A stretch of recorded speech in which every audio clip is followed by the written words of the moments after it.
Tafsiri muyassar. Ra'd suresi. Nihoyat shafqatli va mehribon Allohning ismi bilan boshlayman. Allohga va Allohning payg'ambariga itoat qilgan mu'minlarning mukofoti jannatdir. İtaatdan bosh tortgan kofirlarning jazosi do'zaxdir. Kofirlar yer yuzidagi boyliqlarning hammasiga, yana uning bir hassiga ega bo'lgan bo'lsa, qiyomat kuni ular Allohning azobidan qutulish uchun albatta uning hammasini fidya qilib berayotgan bo'ladi. Ular shundoq fidya bergan taqdirdami, ularning fidyasi hargiz qabul qilinmaydi. Ular qilgan barliq yomon ishlarning hisobini beradi. Ularning boradigan joyi do'zax bo'ladi. Ular qilmishlari sababli o'ziga tayyorlagan do'zax nima degan yomon joy.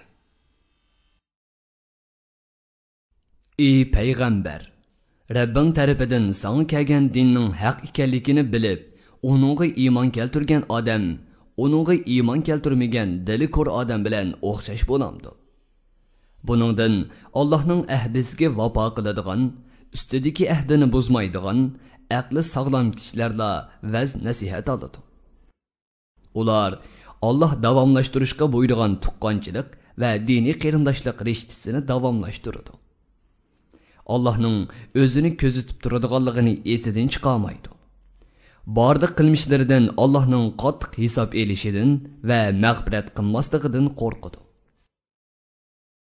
Ular Rabbining roziligini ko'zlab toat ibodatlarni o'rindashda, gunoh ma'siyatlardan saqlanishda chidamliq bo'lgan, yetgan aziyatga va jafo mushaqqatlarga sabr qilgan, namozni mukammal ado qilgan, pul melining zakotini to'liq bergan, yo'qsillarga yo'shirun va oshkor yo'sinda xayr ihson qilgan va yaxshi amallarni qilish orqali gunohlarni o'chirib turadigan kishilardir. Mushu sifatlarga ega bo'lgan kishilarning oxiratdagi haqiqatan yaxshi bo'ladi. Ularning oxiratdagi mukofoti mangulik jannatlar bo'lib, ular shu jannatlarda turadi. O jannatlardan boshqa joyga ketmaydi.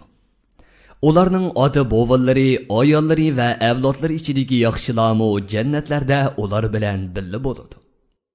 Farishtalar jannatning har bir darvozasidan ularning yeniga kirib, Allohga itoat qilishda chidamchilik ko'rsatganliginglar uchun barcha yomonliklardan saqlanib qoldinglar. Jannatdan iborat go'zal oqibat nima degan yaxshi deb ularni qizg'in qarshi oladi. Ammo gunohkorlar bo'lsa, mu'minlar sifatlangan sifatlarning aksi bilan sifatlangan bo'lib, ular ibodatni xolis qilish haqida Allohga mustahkam va'da bergandan keyin va'dasini buzadigan, Alloh davomlashtirishga buyurgan tuqqanchilik va diniy qarindoshlik rishtasi qatorliq ishlarni davomlashtirmaydigan, gunoh ma'siyat sodir qilib, yer yuzida bozg'unchilik qiladigan kishilardir. Ular Allohning rahmatidan yiroq qilinadi. Ular oxiratda qattiq azobga qoladi. Alloh bandalardan xohlagan odamning rizqini keng qiladi va xohlagan odamning rizqini tor qiladi. Kofirlar dunyo hayotidagi boyashatlik bilan ko'ranglab ketdi. Halbuki dunyo hayoti oxiratning ne'matlariga nisbatan intoyin oz manfaat bo'lib, tezla tugab qoladi.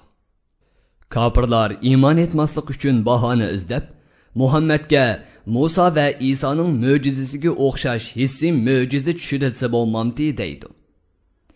Ey payg'ambar, ularga aytqinki, sheksizki Alloh ozg'unlikda ching turganlardan xohlagan kishini osiyligi tufaylidan o'z ozg'unligida qoldiradi.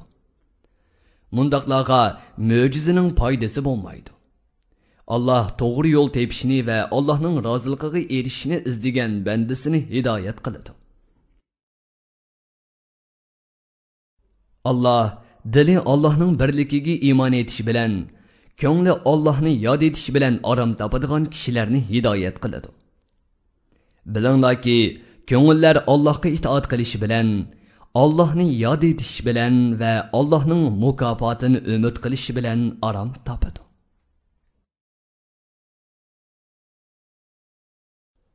Allohga va Allohning payg'ambariga iymon etib, yaxshi amallarni qilgan kishilarga xushallik va go'zal qarorgoh bor. Ular Allohning roziligiga erishgan holda esil jannatlarda bo'ladi. Ey payg'ambar, biz sana vahiy qilgan Qur'onni mushu ummatga o'qib berishing uchun sendan ilgari payg'ambarlarni avatgandek seni mushu ummatga payg'ambar qilib avatdik. Ulardan ilgari nurg'un ummatlar o'tgan. Sening qavming texchi Rahmon Allohni inkor qilmoqda. Ularga aytqinki, sizlar yegoning iloh ekanligiga ishonmagan Alloh mening Rabbimdir. Allohdan boshqa haqiqiy iloh yo'qdir. Men onunğa tayandım, onunğa ishonch bog'ladim. Men onunğa yuzlanaman va onunğa qaytaman. Allah Muhammed alayhissalomga hissi mo'jiza kelishini talab qilgan kofirlarga radiya berib mundoq deydi. Mubada bu yerda Qur'on o'qilib, onun ta'siridan tog'lar yo'tkalgan yoki yer yerilgan va yoki o'liklar so'zlagan taqdirdami, ular baribir iymon etmaydi. Mo'jiza masalasidami hamma ish Allohning ilkididir. Mo'minlar Allah xolisa insonlarning hammasi hech bir mo'jizani ko'rmasdan iymon etadiganligini bilmadimi? Allohning mo'minlarga bergan va'dasi amalga oshqonga qadar kofirlar o'z qilmishlari sababli musulmonlar tarafidan o'ldirilish, asirga ilinish qatorliq turli musibatlarga uchrab turadi. Yoki bu musibatlar ularning yurtiga yaqin bir joyga tushadi. Sheksizki Allah va'dasiga hargiz xiloflik qilmaydi. Ey payg'ambar, bu kofirlar sening da'vatingni masxara qilgan bo'lsa, sendan ilgirki ummatlarning ichidagi kofirlarmi o'z payg'ambarlarini masxara qilgan. Buningga qayg'urmagin. Men o kofirlarga muhlat berdim. Ondan ularni jazoladim. Mening ularga bergan jazoyim haqiqatan qattiq bo'ldi. Her bir kişinin qilgan amalini ko'zitib va xotirlab turadigan zot Allah ibodat qilishga haqliqmi yoki mushriklar cho'qinayotgan oshu ojiz maxluqotmi? Mushriklar nodonlikdan o'zlari cho'qinayotgan narsalarni Allohga sherik qilib oldi. Ey payg'ambar, ularga aytqinki, sizlar Allohga sherik qilib olgan narsalaringlarning ismlarini va sifatlarini aytib beqinglarchu. O narsalaringlarning hech qaysisining sifatida ularni ibodat qilishga loyiq qiladigan narsa tepilmaydi. Yoki sizlar Allohga Allohning zaminida o'zi bilmaydigan sheriklarining borlig'ini aytib bermoqchimi? Yoki amaliyati yo'q narsalarni Allohning sheriklari deb atab elib, o'zinglarni aldayotamsizlar. Haqiqat shuki, shaytonlar kofirlarga ularning yolg'on so'zlarini yaxshi va yo'lli qilib ko'rsatgan. Ularni to'g'ri yo'ldan to'sgan. Allah hidoyatga muvaffaq qilmagan odamni hech kim hidoyatga muvaffaq qilolmaydi. To'g'ri yo'lga yetaklayolmaydi. Kishilarni Allohning yo'lidan to'sadigan oshu kofirlarga bu dunyo hayotida o'ldirilish, asirga elinish va xorlanish qatorliq azoblar bor. Ularning oxiratdagi azobi texmo qattiq va og'ir bo'ladi. Ularni Allohning azobidan to'sib qoladigan hech kim yo'qdir. Allohdan qo'rqadigan kishilarga va'da qilingan jannatning sifati shuki, onun qasrlarining va dal-daraxtlarning ostidan o'stanlar eqib turadi. Mevalari tugamaydi. Soyasi kemiyib qolmaydi va yo'qolib ketmaydi. Jannat bilan mushundoq mukofotlanish Allohdan qo'rqib, uningga osiylik qilishdan saqlangan. Allah belgilgan farzlarni ado qilgan kishilarning oqibatidir. Ammo kofirlarning oqibati do'zaxdir. Ey payg'ambar, biz kitob bergan yahudiylardan va xristianlardan Abdullah ibn Salom va Najoshiga o'xshash musulmon bo'lgan kishilar sana nozil qilingan Qur'on bilan xushallanadi. Chunki Qur'on ularning kitobida bo'lgan haqiqatlarni e'tirof qiladigan kitobdir. Sana qarshi ittifoq tuzgan Sayyid, Aqib va Ka'b ibn Ashraf qatorliq kofirlar sana tushgan haqiqatlarning bir qismini inkor qiladi. Ularga aytqinki, Allah meni faqatla uning o'ziga ibodat qilishga, uningga hech narsani sherik keltirmaslikka buyurdi. Men insonlarni shuningga da'vat qilaman. Mening qaytadigan joyim Allohning dargohidir. Ey payg'ambar, biz sendan ilgirki payg'ambarlarga o'z tilida kitoblarni nozil qilgandek, Qur'onni sana arab tilida nozil qildik.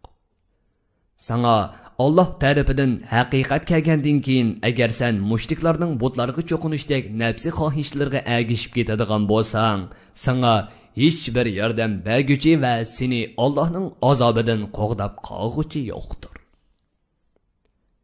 Agar ular sana, ey Muhammad, sen qandaqmi ayollarga o'ylansan desa, sendan ilgirki payg'ambarlarni insonlarning orasidan chiqargan va ularga ayollarni va bolalarni bergan edik. Agar ular Muhammad agar haq payg'ambar bo'ladigan bo'lsa, albatta biz talab qilgan mo'jizani keltirgan bo'ladi desa, ularga deyinki, hech bir payg'ambar qavmi talab qildi deb Allohning ijozatisiz mo'jiza keltirolmaydi. Har bir ishning Alloh belgilgan vaqti bo'ladi. U oldiga yoki keyniga surilmaydi.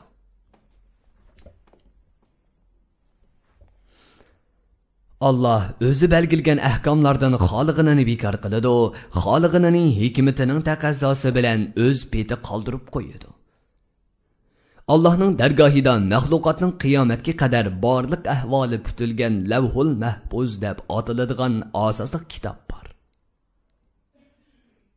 Ey payg'ambar, dushmanlaringni qattiq jazolash va xor qilish qatorliq biz ularni ogohlantirgan azobning bir qismini bu dunyoda sana ko'rsatsak-mu yoki seni shu azobdan burun vafot qildirsakmu, sening mas'uliyating faqatla dinni yetkazishdir.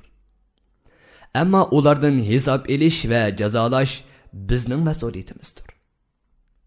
Ashu kofirlar bizning zaminni atrofidan qandoq taraytayotganligimizni, ya'ni mushriklarning yurtlarini fatih qilib, uni islom diyoriga qo'shib kelayotganligimizni ko'rmamdi. Allah o'zi xohlagan bo'yicha hukm qiladi. Uning hukmini hech kim rad qila olmaydi. Allah nihoyatda tez hisob olg'uchidir. Gunohkorlarni jazolashga oldirib ketmaydi. Bu kofirlar sana suiqasd planlagandek, bulardan burun o'tganlarmi o'z payg'ambarlarga qarshi har xil suiqasdlarni planlagan edi. Barliq suiqasdlarni barbod qiladigan tadbirlarning hammasi Allohning ilkidadir. Allah ularning suiqasdlarini bekor qilib etib, sana qilmoqchi bo'lgan yomonliklarni ularning o'zlariga qaytarib etadi. Ularni hasrat nadomatga mubtalo qiladi. Allah her bir odamning qilayotgan yaxshi yomon barliq amallarni bilib turadi.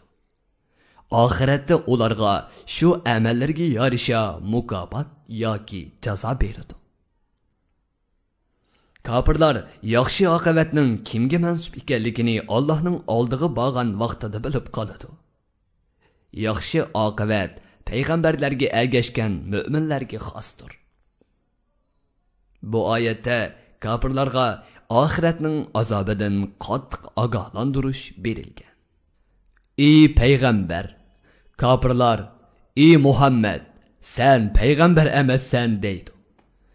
Ularga aytqinki, mening payg'ambarligimning rostligiga, sizlarning yolg'onchi ekanliginglarga guvohlik bo'lish uchun Alloh yetarlikdir. Yahudilar va xristianlar ichidagi Allohning kitobini biladigan, menga kelgan dinni e'tirof qilib, mening haq payg'ambar ekanligimga guvohlik berib musulmon bo'lgan, bu guvohlikni va o'zlari bilgan haqiqatlarni qat'iy yo'shirmay, dodil o'tirg'i qo'ygan kishilarning guvohligi yetarlikdir. Tafsiri muyassar. Bir guruhi ulamolar nashrga tayyorlagan. Tarjima qilguvchi Muhammad Yusuf Muhammad Tursun. Muharrir Abdurrahim Davlat. Korrektor Abdulaziz Akxun. 2020-yili yanvar 1-nashri. Teklimakan Uyg'ur nashriyoti tarafidan nashr qilingan. Mikrofon oldida İmran Abdug'ani Sadai. Bu asar avlod detallarida tarqitildi.